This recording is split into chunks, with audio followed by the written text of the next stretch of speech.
From Hollywood, it's time now for Edmond O'Brien as... Johnny Dollar. This is Bob Case, Dollar, Piedmont Mutual. I've got to see you right away. What's the rush? The girl was pulled out of the East River. It turned out to be a policyholder. What am I, a private eye? Why don't you go to the police to find your killers? Oh, we know the killer. He's being executed right after midnight. What we want to know about is the victim.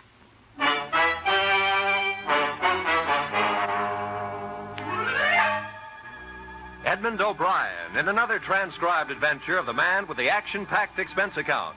America's fabulous freelance insurance investigator. Yours truly, Johnny Dollar.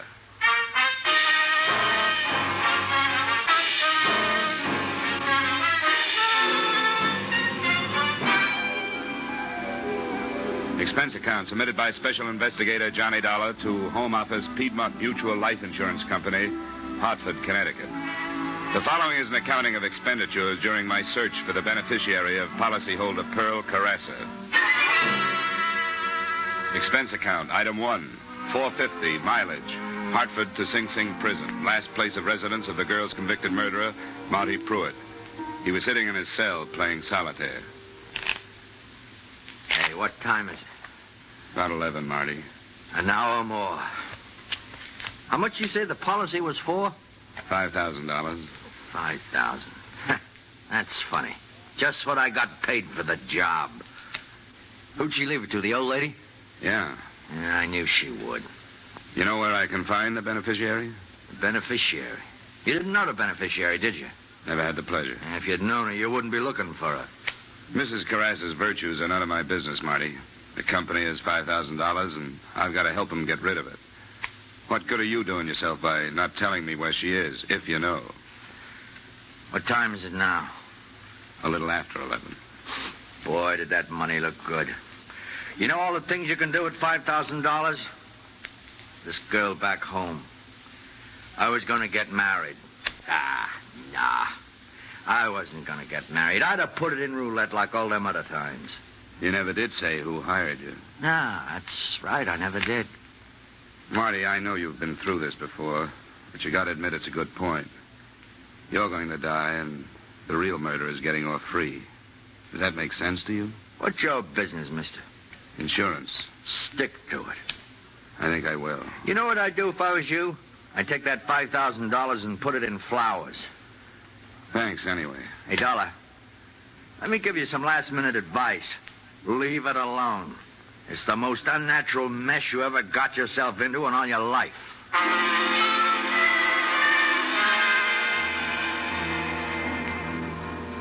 Expense account, item 2, $3.56, mileage, Ossining, New York to police headquarters, New York City, where the next morning, Lieutenant Bernard Goldberg offered me photographs of the dead girl, a cigar, and what little information he had.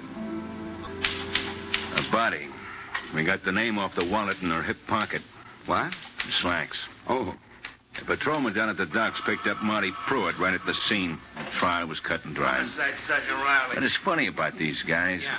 He's crazy loyalty to somebody who maybe wouldn't think twice about slitting his own. Yeah? 2 M's and remit. Dollar. 2 M's and remit. No. No. Thanks, Lieutenant. You don't have any idea where I can start looking for the mother. The most I can do for you is to give you the girl's last known address. But we've been over the ground 100 times. It's a rooming house. Nice but stupid old couple that don't know nothing. This Seattle address on the policy. 1941. Then San Diego, then to Cairo, maybe. Who can know? But we're still working on it. Hey, Lieutenant, how do you spell parasitical? Dollar. Parasitical. Tell him to look it up. Look it up, Sergeant. What am I, a Webster?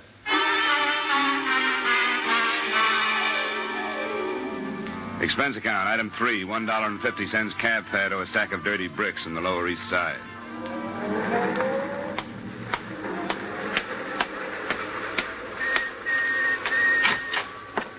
Well, you have no business being up here in the first place, and especially with your husband in that condition. Looking for somebody, mister? Yeah, the manager. Third door to your right. Thanks. Now, don't tell me it's none of my business. Not when I bring soup down there every single day. Why, I never heard the like of you. Oh, You haven't come in. like to talk. Howard, why don't you sit down? Thanks. You the manager? I'm the manager. Howard's the manager. Well, my name is Johnny Dollar. I'm with the It's all right. We don't ask for references, do we, Howard? Except under special circumstances. I'm afraid you'll misunderstand. I'm not looking for an apartment. I'm an investigator with an insurance company, and I'd like to ask you a few questions. We never had a fire in this building. That was next door. They keep rubbish in the basement. The company's warned them time and time again. Never does any good. I'd like some information about a girl who I understand was a tenant here, a Miss Pearl Carrasa. The police were already here, Mr. Dollar. 4 times. Lieutenant Goldberg thanked us for our cooperation. She was such a nice girl. Quiet. Home-like. Generous. Oh, yes, terribly. How long was she with you? How long was it, Howard? Just 2 weeks. Just 2 weeks. But we got to know her so well. She was such a lonely girl. She used to come down after dinner sometimes and talk about music and all the places she'd been. Well, where'd she come from originally? She never said, but she'd been everywhere. In Florida? Everywhere. Did she have any visitors? Oh, no. Oh, no, and the first thing she told us was no visitors. If anybody asked for her, she wasn't home. Such a lonely girl. So pretty, too. You think she'd have boyfriends? No, Mr. Dollar, no visitors. Did she act as if she were frightened of something? That's just what the police asked us, and we told them before, and we told them at the trial that we thought she was frightened. Yes, we had her luggage here for a while, but the police took it. I went through it, thanks. Did you notice all the labels from all over everywhere? Wonder what they're going to do with all those lovely dresses and shoes. Look, I know the police asked all these questions, but did you happen to notice if she got any mail? Yes, we did. She didn't. No, not a single letter, no. She spend much time away from her apartment? Very little, only. Twice a day, once in the morning and once in the afternoon, but she always came back within an hour. I don't suppose you have any idea where she went. That's right, we don't. What'd you say you were again? Insurance investigation. Thanks for your time.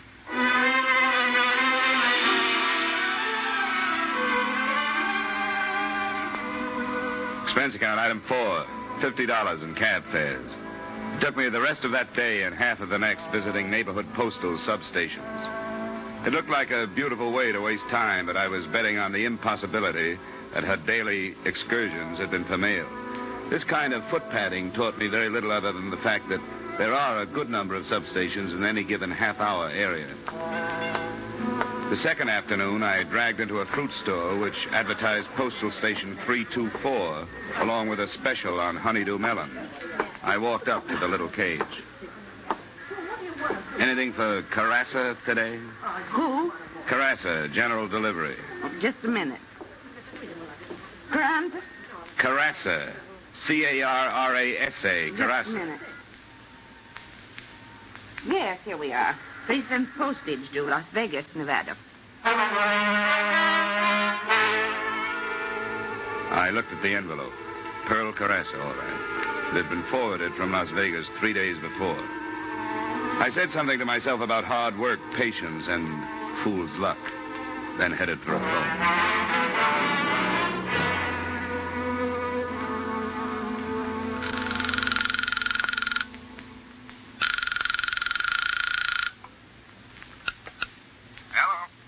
This is Dollar, Bob. On the Carrasa thing, I'm still cold on the beneficiary, but we've got the girl traced as far as Las Vegas. Well, that's a long haul for a $5,000 policy. Do you have a final address on her there? A letter was forwarded to General Delivery here in New York that was originally addressed to the Rambo Club. I got a permit and had it opened. It's nothing but a dressmaker's bill. I guess the Las Vegas Postal Authority sent it on. That's all I got. You want me to follow it up? Nothing else we can do. You hereby have authorization. Get going.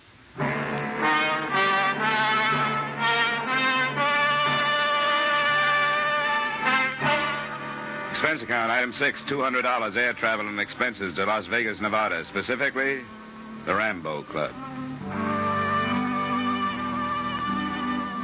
It's always the same when I hit Las Vegas. I expect to find tuxedos and evening gowns playing the games, but I never do. A bootblack comes in off the street with the last quarter he made and plunks it down on 21. A grandmother with a California pension. A red-headed kid with Oscar's Super Service tattooed on his overalls. I always ask myself, where's all the big money? The answer is they're getting rid of it in the back rooms.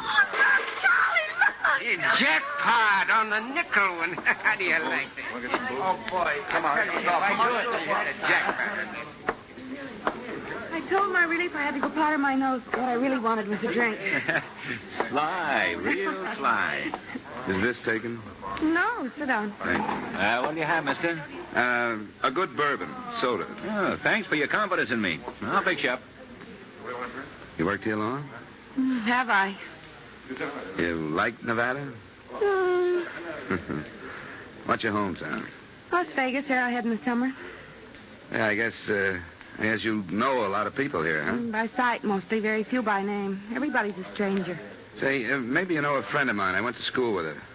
What was her name again? Carrasa. Pearl Carrasa. Save me my drink, Eddie. I gotta get back to work. Take it easy, mister. Best bourbon in the house. Thanks. That's $1.50. This is a real clip joint. Yeah, I can see. Yeah. Thanks. Say, wait a second. Do you know where I can find Mrs. Henrietta Carrasa? She's the mother of a girl that used to hang around here, Pearl. Well? Yeah. I think I can help you. Harry, take over. Here's your $1.50. Come on. $60. Oh, I'm sure going to win it this time. I'll tell you, boys. Wait a minute. That's all. Grace, will you quit? Grace, will you? Will you quit, Grace? Grace, I'm telling you, quit. Listen to me, Grace. Will you quit? Grace, quit. Shut up. The stairway led to the mezzanine. I followed the bartender along the thickly carpeted hall to a door labeled Peter Barron. My benefactor knocked, a shadow loomed on the frosted glass, and just like that, there he was. A long red gash of a scar ran across the left side of his face, twisting it into a humorless smile. The barkeep was dismissed with a nod. We sat down. Cigar? Thanks, no. What can I do for you? I'm looking for a Mrs. Henrietta Carrasa. Why? I got business with her. What kind of business? Insurance? She don't need no insurance. Where can I find her? She don't need no insurance. Well, thanks, anyhow. Sit down. What for? You see this mark across my face? You know how I got this? Asking foolish questions and not giving the right answers. Suppose you tell me what you want with Mrs. Henrietta Carrasa. I'll tell Mrs. Carrasa you were interested. Oh, look. This is no way to talk to me. Now, I got a lot of respect for your business ethics and all that, but you know how it is sometimes. Now, come on, Mr. Insurance. What do you want with Mrs. Carrasa? Are you a pretty good shot with that thing? 38's my specialty. In that case, I've got a check. What kind of a check? A $5,000 kind of a check. From whom? A daughter. Pearl? Pearl. She left her mother $5,000. How did you trace Pearl to Las Vegas? Never mind. You know what you look like to me? You look like a city official. It's the pinstripe. Now, how do I find Mrs. Carrasa? It's very simple. Mike, this is Mr. What's your name, Insurance? Dollar, Johnny. Take Mr. Dollar to see Mrs. Henrietta Carrasa. Treat him gentle. He's got some money for her.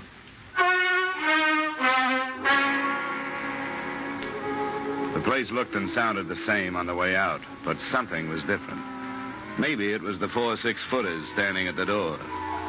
As they fell in behind me, I thought maybe I'd asked one question too many. At the alley, I found out how right I was.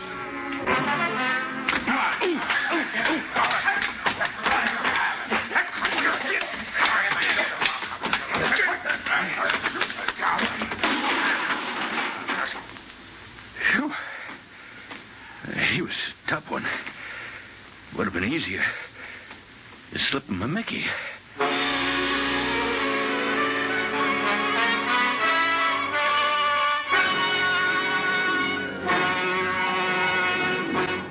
In just a moment, we will return to the second act of yours truly, Johnny Dollar. But first, you hear them all on CBS, and some of the funniest parts of that all comes from the bird brain of a woman, Miss Gracie Allen of Burns & Allen.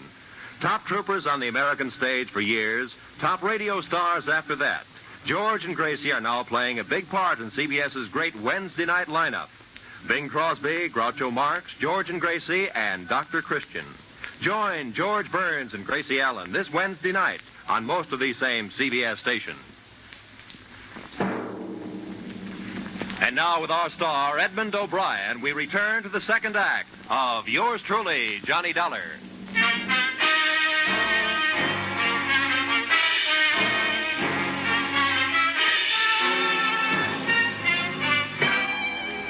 There was a lot more to this case than a $5,000 insurance payoff. I'd sensed that from the beginning. A hired killer with a still unknown employer had searched out the girl in her New York hideaway and done a thorough, if not profitable, job.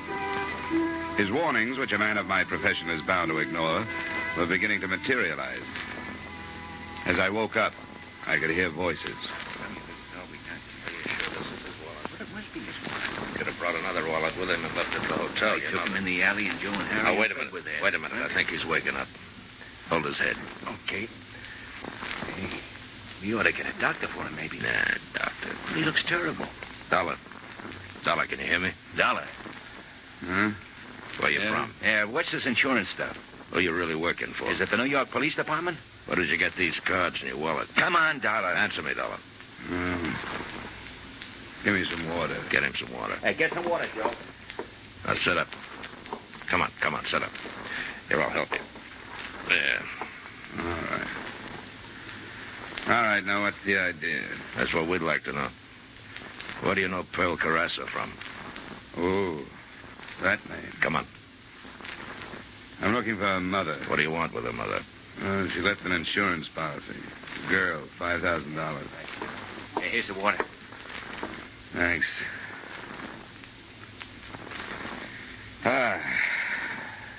Who are you? Pete Barron. Oh, yeah. Yeah, the face is familiar. You mustn't be bitter, Dollar. Why? Why questions? Look, I'm just a working man. It's so simple. There's a company in Hartford, an insurance company. They sold a policy. The girl that bought it is dead. Policy is for $5,000. The money goes to her mother. All I want to know is, where is Mother? No kidding. Are you really an insurance man? No kidding. Well, why didn't you say so? Why didn't you come right out with it? Why do you go sneaking into bars asking funny questions?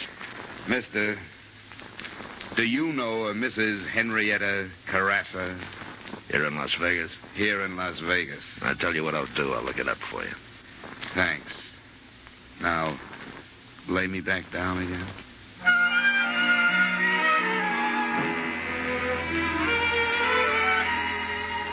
Expense account, item 7. $20, doctor bills. Nothing serious, but I couldn't go out in the street looking like that. I stayed in my hotel room for 2 days until the swelling went down. On the third morning, I had a visitor. It was the girl who gave me the brush off in Rambo's bar. She had an overnight bag with her. There was a label. Bloomington, Indiana. You're in trouble, you know that? 3 days ago, that information would have done me some good. I mean, real trouble. You don't think Pete Barron let you out of there because he believed your story. No more than you think you weren't followed here. I know. She'd never come here. But Pearl, get a message to her, will you? Tell her never to show up here again. She won't. What do you mean she won't? She's dead. I got to her. Do you know why? I got to get out of here. Wait a minute. Why did Pete Barron hire Pruitt to kill her? Let go. I got to get out of here. He came up here for a purpose. Yeah, but I didn't know she was dead. You're going to let him get away with it? It's narcotics. The gambling place is a front. They fly it up from Mexico at night and get out by morning. Pearl found out about it, and that's why they did it. Does Barron know Pearl told you all this? I don't think so, but I'm not taking any chances. I got a bus ticket. It leaves from across the street. I only got a minute. Good luck, honey. As she left, I went to the window and watched her leave the hotel and cross the street. A nice girl, I thought. And I wondered how she got mixed up with Barron's crowd. The bus door opened, and she put one foot on the step. She crumpled to the sidewalk. The little overnight bag tumbled into the gutter. I got downstairs just ahead of the deputy sheriff, just after the bus had left. The people were still standing around. She was a nice kid. You knew her? Not for long. Did you see this happen? Yeah. Step over here for a second, will you, please?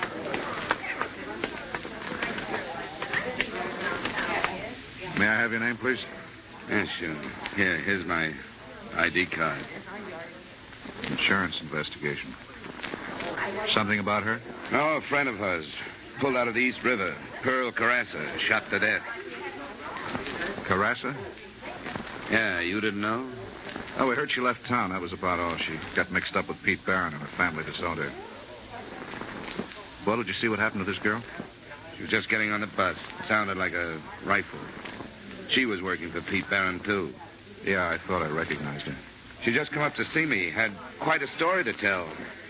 Barron's running narcotics up from Mexico by plane. Yeah, so I've heard. We've had our eye on him for months, but we aren't ready to pick him up yet. Why would she tell you that? She had to tell somebody. She had a message she wanted me to deliver. To Pearl. Well, this is beginning to tie up. But what's insurance got to do with it? Carrasa girl left a policy, $5,000 to another. Her conscience must have bothered her. Comes from one of the finest families in this part of the country and starts downhill with a crowd like that. Her mother needs $5,000 like I need 2 haircuts. And, mister, if I were you, I'd take that check out to Carrassa's and catch the next plane out of town. You know something, Sheriff? That's just what I'm going to do.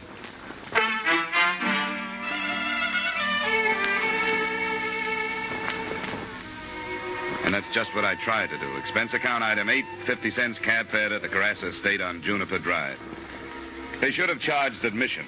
There was an ivied stone wall running all around it, and a mile drive through a cactus rock garden to the mansion. I felt a little like a grocery boy delivering a check for a measly $5,000. I was met at the door by a butler in a business suit and was toured around an indoor swimming pool and potted palms to the library. Buried in a large leather chair, reading a 25-cent version of How to Be Your Own Gardener, was the man of the house. I was introduced and left alone with him. Insurance? Investigation. How long since you've heard from your daughter? Oh, such a long time, such a long time. Is she in more trouble? She's dead, Mr. Carrasa. Dead? Pearl dead? Can't be. What happened? She was killed. An accident? No, it wasn't. Not an accident. Someone hired a killer. Oh. It's my fault. I knew, and I did nothing. Gregory, I've been looking all over for you. Have you watered the palms today? No. You didn't water the palms. Now, Gregory, the leaves will get all yellow and fall all over the floor, and it'll take simply minutes to clean up the mess around the pool. And I told you specifically that the music club had changed from Wednesday to Monday, and Monday is tonight. This is a man from the insurance company. How do you do? Now, Gregory, please do this one thing for me. You know how much I have to do. Henrietta, it's Pearl. I told you never to speak that name in my presence. She's dead. Dead? She was murdered, Mrs. Carrasa, in New York. I'm not sorry. Maybe I should be, but I'm not. Not in the least. She's never done anything but bring shame to me and to her father. She brought these awful people to the house. To this house, mind you. Humiliating me in front of my friends. She even wanted to marry one of them. Henrietta, please, not now, Henrietta. I'm not adept at putting on false grief like you are, Gregory. She was no good. When she brought this man in, I told her right there and then, you're not my daughter. Go to the people that you fit in with. Well, this is the way it had to end. I'm going upstairs. Mrs. Carrasa, just one thing more. If you'll sign this paper, my job will be over. I have a check for you. A check? What kind of a check? She left you $5,000. Me? She left me $5,000? I remember. The policy she took out in high school. She never canceled it, even when you sent her away. I don't want it. I don't want it. Tell me, do you know who killed my daughter? Well, the man that did the actual killing has already been executed in New York State. The man who hired him, it's only a suspicion. I'd rather not say. Barron. What about this check? I don't think she wants the money. You can tell your company that. Look, Mr. Carrasa, I've come a long way. I'll leave it here. You can sign the form and mail it. Do you mind calling me a cab? Expense account item 9, 50 cents cab fare.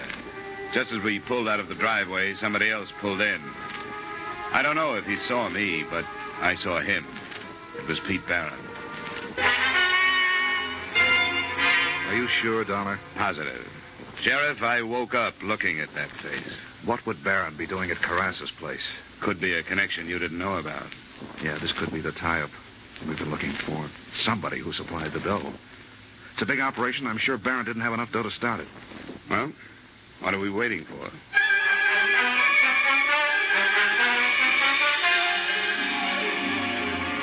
I rode down with the sheriff. We bypassed the butler by taking him into custody.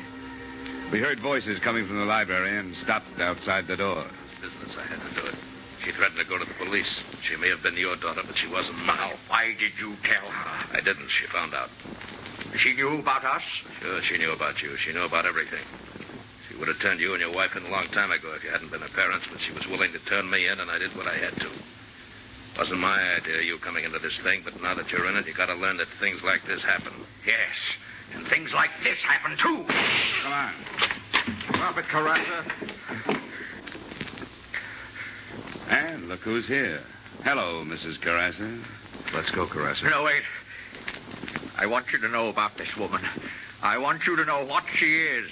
All respectability and shine.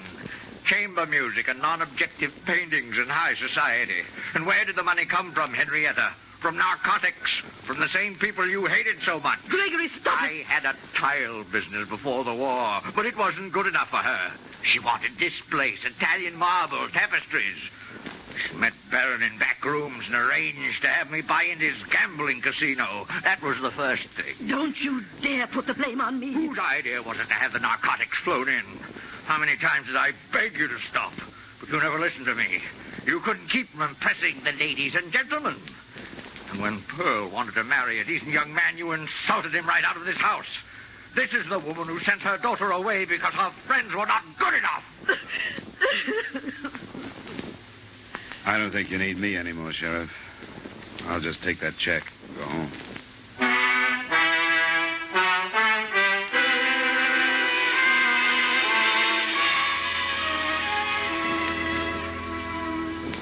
Expense account, item 10, $200. Transportation back to Hartford. I don't know what you can do with the check. If it were up to me, well, I'd use it to clean up the respectable slums. But that's not my problem. Expense account total, $712.55. Yours truly, Johnny Dollar.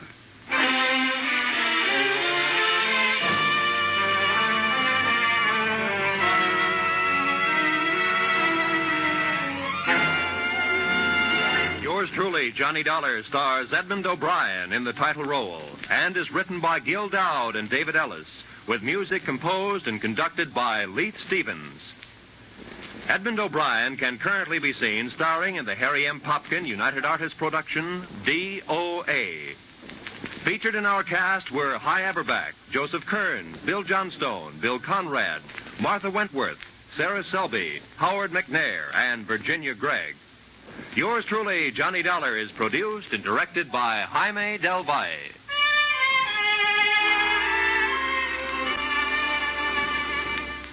Join us again next week at this same time when, from Hollywood, Edmond O'Brien returns in another transcribed adventure of...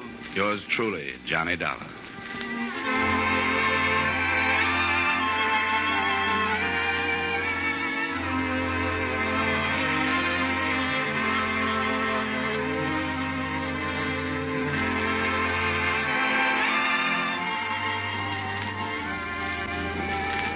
There is no more pitiful sound in the world than that of a hungry child.